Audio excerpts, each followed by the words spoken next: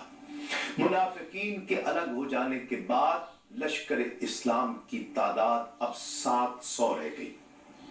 اس وقت بعض انصار نے عرض کی کہ کئی یہودی قبائل ہمارے حلیف ہیں، اگر آپ کی اجازت ہو تو انہیں مدد کے لیے بلا لیں۔ رحمت عالم صلی اللہ علیہ وآلہ وسلم نے فرمایا کہ ہمیں ان کی ضرورت نہیں ہے۔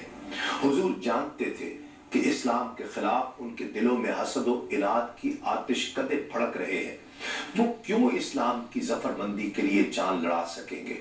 اور ایسے لوگ میدان جنگ میں تقویت کا باعث نہیں ہوتے بلکہ الٹا مشکلات پیدا کرتے ہیں۔ حضرت علامہ ابن اسحاق لکھتے ہیں کہ جب رسول اللہ صلی اللہ علیہ وآلہ وسلم نے قبیلہ بنی حارثہ کے پتھریلے میدان میں آپ کا گزر ہو رہا تھا تو ایک گھوڑے نے اپنی دم ہلائی جو ایک تلوار کے قبضے کی میخ کو لگی۔ اس تلوار کا تسمہ کھل گیا جس سے تلوار برہنہ ہو گئی۔ آپ صلی اللہ علیہ وآلہ وسلم نے فعل نیک لینے کو پسند فرماتے اور فعل بد کو ناپسند فرماتے۔ آپ نے فرمایا کہ اپنی تلوار کو نیام میں رکھ لو، میرا خیال ہے آج تلواریں ضرور سونپی جائیں گی۔ پیر کرم شاہ صاحب سیرت ابن حشام اور سبل الہدا والارشاد کے حوالے سے لکھتے ہیں کہ شوت کے مقام سے روانہ ہو کر حضور نبی کریم صلی اللہ علیہ وآلہ وسلم احد کی گھاٹی پر پہنچے۔ جبل احد مدینہ کے شمال میں قریباً 3 میل پر شرقاً غرباً بخط مستقیم پھیلا ہوا ہے۔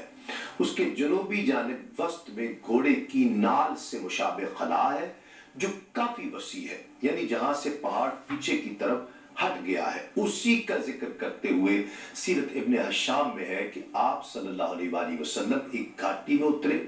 یہ مقام وادی قنات سے پہاڑ کی جانب اونچائی میں واقع ہے۔ جہاں یہ خلا یا جھکاؤ شروع ہوتا ہے وہاں سے جبل احد کے ساتھ ساتھ وادی قنات گزرتی ہے جس میں بارش کے وقت خاصا پانی بہنے لگتا ہے۔ بارش نہ ہو تو یہ عموماً خشک ہوتی ہے۔ قنات کا بہاؤ مشرق سے مغرب کی طرف ہوتا ہے۔ خلا کی زمین قنات سے اونچی ہے۔ اس کے عین سامنے، بالکل سامنے وادی کے جنوبی کنارے پر ایک چھوٹا سا ٹیلا ہے جسے جبل عینین کہتے ہیں، یعنی 2 چشموں والا ٹیلا، کیونکہ اس سے 2 چشمے پھوٹتے ہیں۔ جنگ احد کے بعد اسے جبل الرماد بھی کہنے لگے، یعنی وہ ٹیلا جس پر تیر اندازوں کا مورچہ تھا۔ احد اور مدینے کے درمیان زیادہ سے زیادہ 3 میل کا فاصلہ ہے۔ اس میں کئی چھوٹی بڑی آبادیاں یا محلے تھے۔ ایک مقام شوت بھی تھا جو مدینے کے شمال مشرق میں شیخین کے قریب تھا۔ دائیں جانب حرہ پرین عبد الاشہل کے محلہ تھا اور اس سے آگے بنی حارثہ کی آبادی تھی۔